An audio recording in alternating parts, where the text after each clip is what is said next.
Paper differential equation के lecture number 22 में आज हम पढ़ेंगे फर्स्ट ऑर्डर और हायर डिग्री की अवकल समीकरण को सॉल्व करने के लिए सेकंड वाला मेथड। इससे पिछले वाले लेक्चर में जो है हमने इसका फर्स्ट मेथड पढ़ा ऐसी इक्वेशंस को सॉल्व करने के लिए जिनका ऑर्डर तो फर्स्ट है लेकिन डिग्री जो है वो 1 से ज़्यादा है।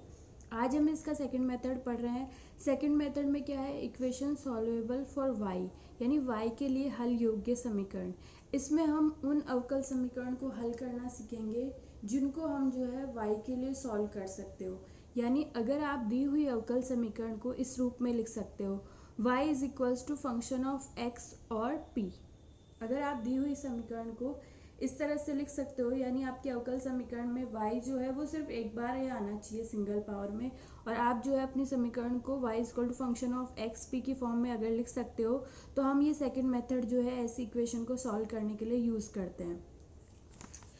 इसका ये मेथड क्या कहता है, पहले आप अपनी दी हुई डिफरेंशियल इक्वेशन को इस फॉर्म में लिख लो, y equal to function of x P. फिर आप इसका जो है x के सापेक्ष अवकलन कर दो। तो इसका हम x के सापेक्ष डिफरेंशिएशन करेंगे तो क्या होगा, dy ओवर dx, जिसको हम क्या कहते हैं small p, is equals to, इधर जो है हमारा x p तो साथ चल ही रहा है, x का करेंगे डिफरेंशिएशन तो 1 मिलेगा, या x की जो पावर है वो रिड्यूस होकर मिलेगी, और p का करेंगे तो dp और dx मिलेगा। तो इधर जो हमें फंक्शन मिलेगा वो अब किसका हो जाएगा डिफरेंशिएशन के बाद में, एक्स पी और dp और dx। x के सापेक्ष अवकलन करने पे हमारी इधर वाले जो फंक्शन है उसमें एक्स पी के साथ dp और dx भी आ जाएगा।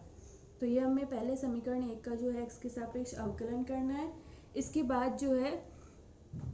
वो हम देख पा रहे हैं कि हमारी जो सेकंड वाली इक्वेशन हमें मिली है डिफरेंशिएशन के बाद, उसमें जो है हमारे पास क्या है, P x P D p over d x, यानी हमारे पास दो वेरिएबल है x और p, और उसमें हमें जो है वो दी हुई डिफरेंशियल इक्वेशन है, और ये फर्स्ट ऑर्डर और फर्स्ट डिग्री की डिफरेंशियल इक्वेशन होगी। तो जो है हम इसको जो है वो फर्स्ट ऑर्डर और फर्स्ट डिग्री के मेथड जो हमने पढ़ रखे हैं उनकी हेल्प से सॉल्व कर सकते हैं। तो हम क्या करेंगे, दो ये जो हमारी समीकरण दो है वो दो चरों x और p के अवकल समीकरण है, इसको हम सॉल्व कर लेते हैं। हम क्या कहते हैं, मान लेते हैं कि इसका हल जो है वो क्या है, function of x P C is equals to 0। अगर आपकी दी हुई समीकरण x और p में है अवकल समीकरण, तो उसका जो सॉल्यूशन होगा उसमें क्या आएगा, एक्स पी और कांस्टेंट। तो इसका जो है सॉल्यूशन जो हमें मिला उसको हमने कैपिटल F नाम दे दिया।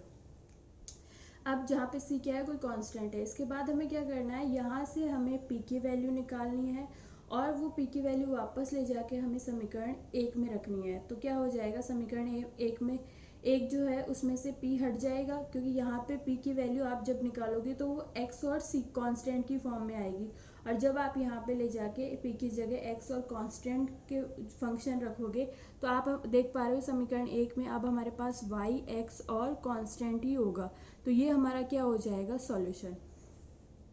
तो अगर आप यहाँ से p की वैल्यू निकाल के इजीली समीकरण 1 में रख पा रहे हो तो आप ऐसा कर सकते हो, लेकिन यदि p को हटाना, p का विलोपन संभव नहीं है, तो हम क्या करते हैं, x और y को प्राचल p के रूप में प्राप्त करना चाहिए, और जिनका संयुक्त रूप जो है वो अभिष्ट हल होगा। यानी कि यहाँ पे हम कह रहे हैं y equal to function of x P, और यहाँ से हम कह देंगे x equal to function of p। तो फिर दोनों x और y को p का जो है वो फंक्शन के रूप में लिखेंगे, और ये दोनों मिलके जो है हमारा क्या देंगे, सॉल्यूशन। इस वाले मेथड को और ज़्यादा क्लियर समझने के लिए हम इस पे एक एग्जांपल ले लेते हैं। तो हमने एग्जांपल ले लिया, हल कीजिए, y is equals to minus P x plus x की पावर 4 पी स्क्वायर। ये हमारी जो है वो दी हुई डिफरेंशियल इक्वेशन है। तो सबसे पहले हमने हमारे गिवन डिफरेंशियल इक्वेशन को लिख लिया, y equal to minus P x plus x की पावर 4 पी स्क्वायर, और इसको इक्वेशन 1 नाम दे दिया। अगर यहाँ पे हम देख पा रहे हैं हमारी समीकरण पहले से y equal to function of x P की फॉर्म में दे रखी है। अगर हमारी समीकरण हमें इस तरह से नहीं दे रखी होती तो हम y को एक तरफ कर लेते और जो बचे हुए हमारे फंक्शन है उनको हम एक तरफ लिख के फिर इसको समीकरण 1 नाम दे देते। लेकिन हमारी गिवन समीकरण इक्वेशन जो है वो पहले से ही क्या है, y equal to function of x p. तो हम जो है हमारा मेथड यहाँ पे अप्लाई करना शुरू कर देते हैं। तो हम क्या करेंगे, सबसे पहले समीकरण 1 का जो है x के सापेक्ष अवकलन करेंगे। हमारा मेथड यही कहता है कि हमें क्या करना है, इसका x के रिस्पेक्ट में डिफरेंशिएशन करना है। तो ये हमने किया, तो हमारा क्या आएगा, y का करेंगे तो dy over dx is equals to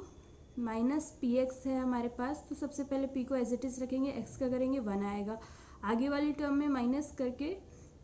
P को जो है पी का डिफ्रेंशिएशन करेंगे, एक्स को एज इट इज रखेंगे, एक्स एज इट इज है और पी का क्या हो जाएगा डी पी और डी एक्स, प्लस आगे जो है एक्स फोर और पी स्क्वायर, दो टर्म है, पहले हम एक्स की बार फोर का कर लेते हैं तो four x cube p square as it is, आगे वाले टर्म में x four as it is और पी स्क्वायर का करेंगे तो टू पी और d p over d x, ये हमारा क्या हो गया डिफ्रेंशिएशन। इसके बाद जो है हम अगले वाले स्टेप में क्या करते हैं, डी वाई और डी एक्स की जगह पी रख देते हैं और ये एज इट इज। इसके बाद जो है हम इसका जो है पूरी इक्वेशन को एक तरफ कर लेते हैं, तो हम जो है ये सारा मैटर जो है हमारा इसको इक्वेशन के इधर ले आए तो इन सब के क्या है साइन चेंज हो जाएंगे, ये p है और ये वाला p इधर आके प्लस का p हो जाएगा तो हमें मिलेगा 2p, x डी और dx इधर आके प्लस का हो जाएगा, 4x क्यूब p स्क्वायर इधर आके माइनस का हो जाएगा और 2x 4p dp over dx जो है इधर आके वापस माइनस का हो जाएगा और ये इज इक्वल्स टू 0 हो जाएगा। यहाँ तक हमने जो हमारे जितने भी टर्म थी उनको हम इक्वेशन के एक तरफ ले आए। अब जो है हम इनके फैक्टर बनाएंगे, तो यहाँ पे हम देख पा रहे हैं हम जो है 2p जो है वो यहाँ से और यहाँ से कॉमन ले सकते हैं और इन दोनों में जो dp वाली टर्म है उनको हम एक साथ रखेंगे और इनमें से जो कॉमन आएगा वो हम कॉमन ले लेंगे। तो जो dp और dx के अलावा जो दो टर्म है 2p minus 4x cube p square, इसमें से मैंने क्या किया 2p बाहर ले लिया, 2p बाहर ले लेंगे तो क्या बचेगा 1 माइनस 2x क्यूब p, तो हमने क्या किया 2p बाहर ले लिया और 1 माइनस 2x क्यूब p हमारा अंदर रह गया। अब बची हुई दो टर्म में जो है हम मैक्सिमम क्या कॉमन ले सकते हैं, x डी पी और डी एक्स, दोनों में है x डी पी और डी एक्स कॉमन ले लिया, ये बाहर आ गया, यहाँ पे क्या बचेगा 1 माइनस यहाँ पे क्या बचेगा 2x क्यूब, एक x बाहर आ गया तो x क्यूब p ये बचेगा हमारा, तो x डी पी और डी एक्स हमने बाहर ले लिया तो अंदर क्या बचा 1 minus 2x cube p is equals to 0। अब इन दोनों में हम जो है 1 minus 2x cube p common ले लेते हैं तो यहाँ पे क्या बचेगा 2p और यहाँ पे क्या बचेगा प्लस x डी पी और डी एक्स इक्वल्स टू 0। अब हमारे पास दो फैक्टर है, इन दोनों का जो है वो प्रोडक्ट 0 आ रहा है, इसका मतलब इन दोनों में से कोई एक या फिर ये दोनों जो है वो 0 है, तो हम यहाँ पे जो है वो हमेशा dp और dx वाले फैक्टर को ही सॉल्व करेंगे क्योंकि इसके अलावा जो दूसरा फैक्टर है वो हमें सिंगुलर सॉल्यूशन विचित्र हल देता है जो अभी हमें इस क्वेश्चन में निकालने की ज़रूरत नहीं है, इसलिए इस वाले जो अकेला p का फैक्टर है उसको हम छोड़ते हैं और जो dp और dx वाला फैक्टर है उसको हम क्या कर देते हैं इक्वल 0। तो हमने क्या किया 2p प्लस x dp और dx इसको हमने क्या कर दिया इक्वल 0। अब जो है यहाँ पे हम इजीली देख पा रहे हैं यहाँ इस वाले इक्वेशन में सिर्फ दो ही वेरिएबल है x और p और यहाँ पे सेपरेशन ऑफ वेरिएबल चरों का पृथक्करण इजीली लग रहा है, तो हम p वालों को एक तरफ कर लेते हैं और x वालों को एक तरफ कर लेते हैं, तो यहाँ पे 2 को हमने यही रखा, dx ओवर x एक टर्म में आ गया प्लस dp के साथ हमने किसको कर दिया p को और इज इक्वल्स टू 0। यहाँ पे जो है हम यहाँ पे देख पा रहे हैं कि हम चाहते तो p के साथ 2 को भी इसके डिवाइडेशन में भेज सकते थे, लेकिन हम अंदाज़ा लगा पा रहे हैं कि इनका जो इंटीग्रेशन होगा वो लॉग में आएगा और 2 को अगर यहाँ कर देते तो ये पावर क्या बनाता हाफ और सॉल्यूशन किस में चला जाता रूट में, इसलिए हमने 2 को यहीं रहने दिया क्योंकि ये यहाँ रहेगा तो dx और x के साथ x को स्क्वायर कर देगा रूट नहीं करेगा, इसलिए तो हमें क्या मिला 2dx over x plus dp और dp इज इक्वल्स टू 0। इसके बाद हम क्या कर देते हैं समाकलन कर देते हैं, तो यहाँ पे क्या आएगा 2 कांस्टेंट है बाहर रहेगा, इसका हमने इंटीग्रेशन किया log x प्लस dp और p का क्या होगा log p और जो इंटीग्रेशन का कांस्टेंट है उसको भी हमने log की फॉर्म में ले लिया तो ये हमारा क्या आ गया log c। अब हम जो ये 2 बाहर की तरफ है इसको हमने पावर में भेज दिया तो ये क्या हो गया x square log x square plus log p log a plus log b equal to log a into b, उस वाले फॉर्म में इसको लिखेंगे तो क्या आएगा log x square into p is equals to log c।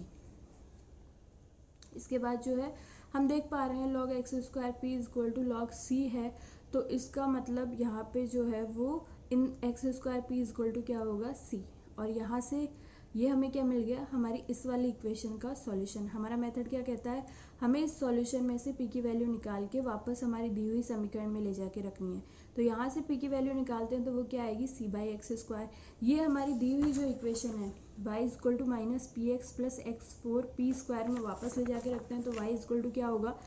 Minus x और p की जगह c और x square plus x four के साथ क्या था p स्क्वायर, तो यहाँ पे p स्क्वायर क्या होगा c स्क्वायर एक्स की पावर 4, यहाँ से जो है वो एक x कैंसिल आउट हो जाएगा, क्या बचेगा y is equal to minus c by x plus x four से कैंसिल आउट हो जाएगा और ये क्या बचेगा c स्क्वायर, यानी कि ये हमारा क्या है सॉल्यूशन है जो हमें चाहिए था। तो ये हमारा मेथड सेकंड है। इसमें हमने पढ़ा फर्स्ट ऑर्डर की और हायर डिग्री की ऐसी इक्वेशंस जो y के लिए सॉल्व हो सकती है, उनको सॉल्व करने का ये मेथड हमने पढ़ा। आप इससे रिलेटेड आपकी बुक में जितने भी एग्जाम्पल और जितने भी क्वेश्चन हैं उनको आप जो है सॉल्व कर लीजिए। आपको जो भी प्रॉब्लम है आप व्हाट्सएप पे या यूट्यूब कमेंट सेक्शन में पूछ सकते हैं और आप जो है इनके क्वेश्चन करके देखिएगा।